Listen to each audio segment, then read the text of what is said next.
I have Gobi with me, and he just caught me. And how he caught me, he said, 3 olives. And I said, hang in a second, 3 olives? You mean a martini? But I hate to say I used to drink martinis. I don't drink them now, but I used to drink martinis. I love martinis. Oh, a nice straight martini, because now they've got all these apple martinis, melon, and... Too much foo-foo. Yeah, too much. But you have the straight 3 olives. 3 olive martini is the best. Dry, dirty, with 3 well, I don't know olives, about the and you're dirty good part. Dry is fine. Yeah. So, Gobi, you're telling me that, the previous guy, B. Taylor, he was with the veterans, and so you do a lot of work with the veterans. Absolutely, now. every day. Every day. Yeah, I'm in studio or office. I feel like this is Veterans Day. Well, it's another Veterans Day, and it should be Veterans Day every day, but you make it every day. There's a lot more veterans out there than you think. And in this state alone, there's over 300,000. Do you know, it's funny when you say that, because when you look at these big armies, and if you look at any of these old movies, and you look at all the armies and all the trucks and everything, suddenly you realize to yourself that, how many people are serving in a country? And you've got the Navy, the Air Force, the Army. You've got a lot of stuff out there. You've got a lot of people that support very much America. Well, and the families. Remember how it directly affects the families. Even if you only have one veteran in that in the family, it does affect the whole family, especially when they come back. Now, only about 20% are actually combat vets, but when you're dealing with issues like that, and older seniors and veterans, when they come back, you want to be able to take care of them properly. It's a little more involved than I think we all realize. We take life for granted a lot. And very much so. We take it that they're all going out there, but we forget that what do the wives go through when their husbands are away. Right, or vice versa. Or vice versa. Or when the woman's away, that's right, because now we've got the women and the men. More so now than ever. Is it more so now than ever? Oh, yeah. Yeah? Women are going in more? Oh, considerably, yeah. Yes. Yeah, they're going in for a lot of the tech positions and such, but there are quite a few combat women out there now. Wow. Yeah.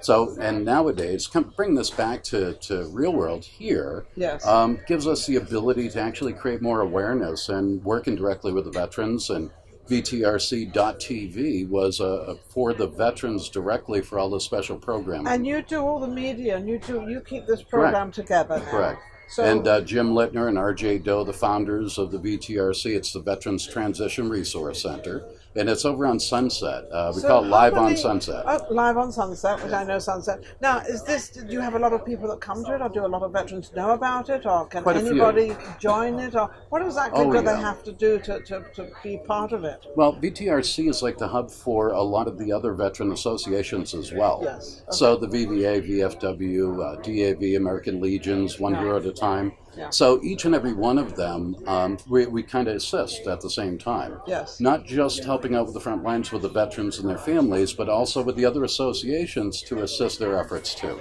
So a lot goes into all this, which I don't think we understand at all. We don't understand it. What made you go into this anyway? Well, several years, being an Army veteran myself, and then several years of actually being involved in entertainment, radio and television. Were you in the Navy, or what were you in? Army. You were in the Army, right? Okay. So being involved in radio and television and entertainment world after the fact allowed me to kind of couple up these things together. Yeah. So I run Gobi Networks, which is the tagline is "Go Believe, Go Beyond, Go Be More."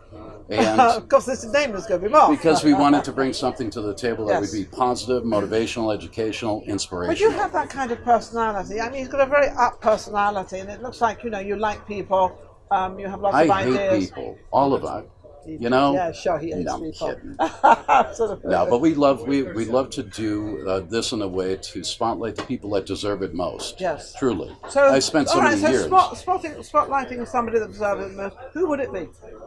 Spotlighting, like One Hero at a Time. We have a big event this weekend that is putting the spotlight on a particular veteran who has lost a considerable amount in combat. So a lot of the past recipients have either been amputees or double amputees, and we reward them by putting on an event and honoring them twice a year from both Mesquite and Henderson. Okay. And they receive 100% of the proceeds from a concert, event, outdoor, to help them out indoor, financially, because obviously they can't work and do what they used to, and they're living not really very well. Right. And so you're trying to help them out with this. But it's a consistency thing too, because we do Veterans Talk, the Forgotten Promise, every week. We're on KDON. So what's the Forgotten Promise? The Forgotten Promise, Veterans Talk, the Forgotten Promise has been on the air for 8 years. Okay. And also Jim and RJ are the ones who are responsible for that.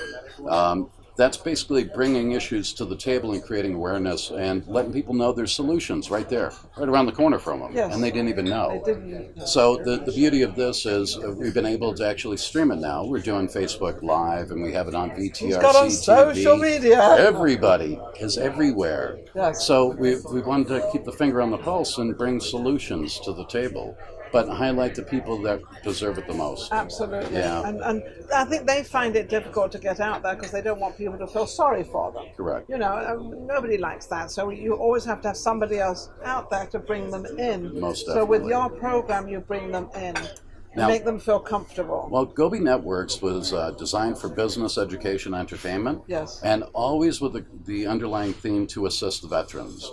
And when I came out from Boston and coupled up with Jim and RJ from Boston, You've got to say Boston the right way. from the original Sin City, Lynn, Massachusetts, the original Sin. the original City. Sin. But when I came out from there, I was already working in conjunction with them, and then we came together to help strengthen the whole. Yes. And bring something really unique and special to the table. If you go to VTRC.us, that's the actual site for the Veterans Transition Resource Center.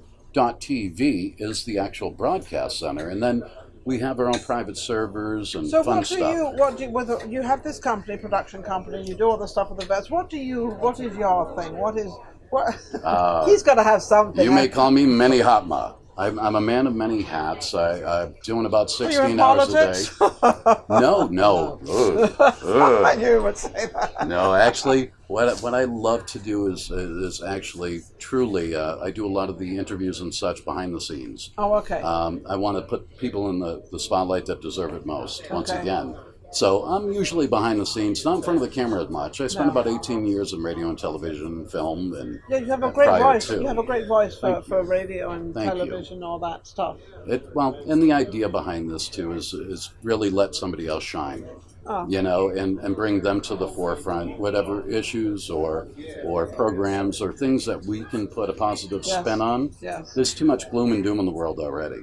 Oh, there's so much these days. There's too much going I on. know, Too much. I know. I'm not going to talk about all what's going on right now, but a lot of stuff is going on. And Dee and I were Yes. talking off Yes. camera earlier Yes. about front lines are now everywhere, Yes. right? It's not just front lines of the military, but right now with all the divisiveness here Yes. in this country, there's Yes. front lines everywhere. Yes. And everybody's fighting everybody on all these issues. We want to pull it together and bring solutions to the table that Yeah, make I sense. think things are going a little bit too far. I think both I do sides, too. Yeah. sides are getting too radical with each other. Correct. Because I mean, if they join a little bit more together, it won't be 100%, but Right. get a little closer because it'll make America stronger. Correct. I mean, when you split something in half, Mhm. it's only half. At one So- time, you could take people like that, put them over your lap and spank them and send them home Yeah. on their way, right? Well, now you can't. Now do you that. can't They do might that. You'll get be a thrown in gun out. jail. Well, yes, or you get a gun.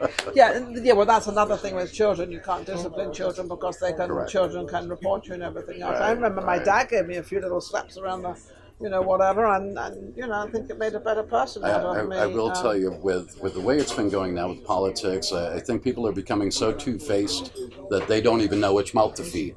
Yes. And it's a big game. So I think with the importance of this is just bringing the sports, music, entertainment, all these exciting things together that create a common denominator that people can relate to. Yes. And then bring them the additional solutions in the form of programs and classes and educational aspects, whether they feel like they need it or not.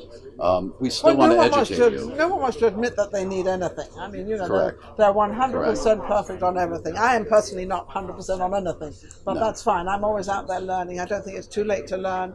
And unfortunately, we only learn by our mistakes. Right. We don't kind of learn when we do something good and really great and it's wonderful. true. We happen to learn when we do it wrong. It's true. And I also think, people out there start to think more about what they do, who they are, and come into your own self and be happy about yourself and what you've done. I mean, you look as if you're happy with your life.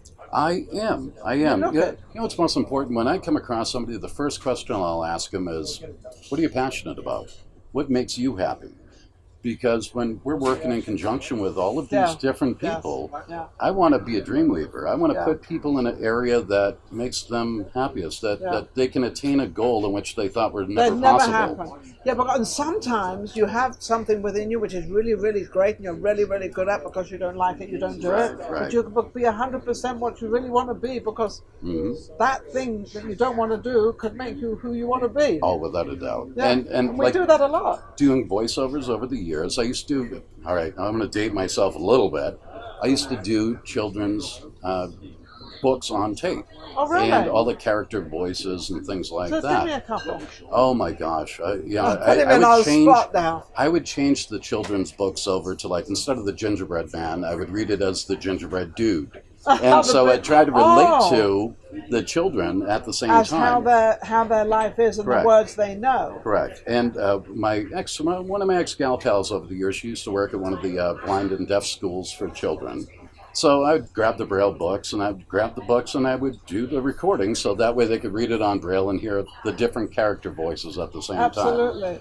And seeing these kids beam, what I knew right there was my calling, that I could reach somebody just by talking.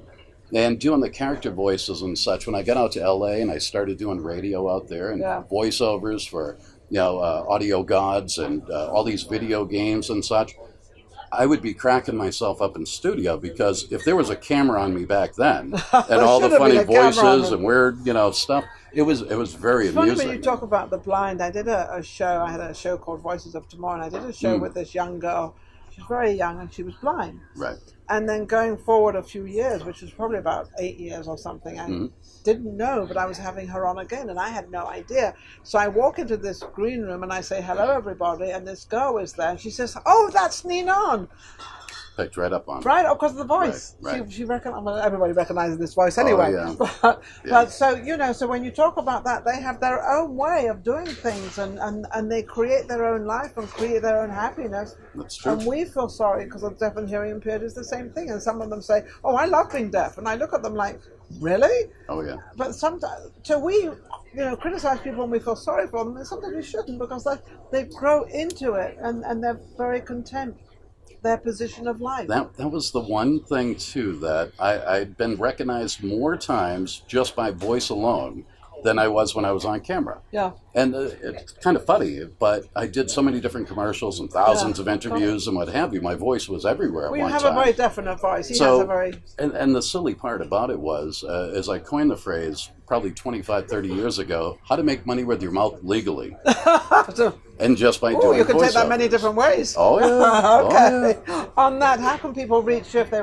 Do you teach voiceover, or what do you do? We do have a way to have classes for both the production and broadcast industry, but also in conjunction with the veterans, if you want to volunteer. We have a lot of stuff going on every day, doing about 16, 18 hours a day, 7 days a week. So sometimes I take a half day on Sunday. I think the greatest is volunteer for the veterans. I think that's really your what you like. That really is your goal. That is important to me, without a doubt. And then this weekend, is it this weekend? Well, this weekend's One Hero at a Time up at Mesquite. That's a Virgin River Hotel Casino. One Hero at a Time, we're going to be honoring Doc Cervantes. It's Ruben Doc Cervantes. And One Hero at a Time is run by Rick Hillis, and of course he's the founder. But we have an exciting time over at the VTRC. That's Veterans Transition Resource Center. It's on 2955 East Sunset Road, Suite 101, and it's about half a block east of McLeod, right near McCarran Airport, right on Sunset Park. Awesome. He's been amazing, everything, because this is, for the veterans. And make sure to check out gobi.cloud. It's GOBE.cloud. And we have something unique and special with radio, television, and publishing. And we're really trying to do something special. He's an entrepreneur. Absolutely amazing. Thank you for coming on my show. Thank you Absolutely so much. amazing. Thank you very much. We'll be right back.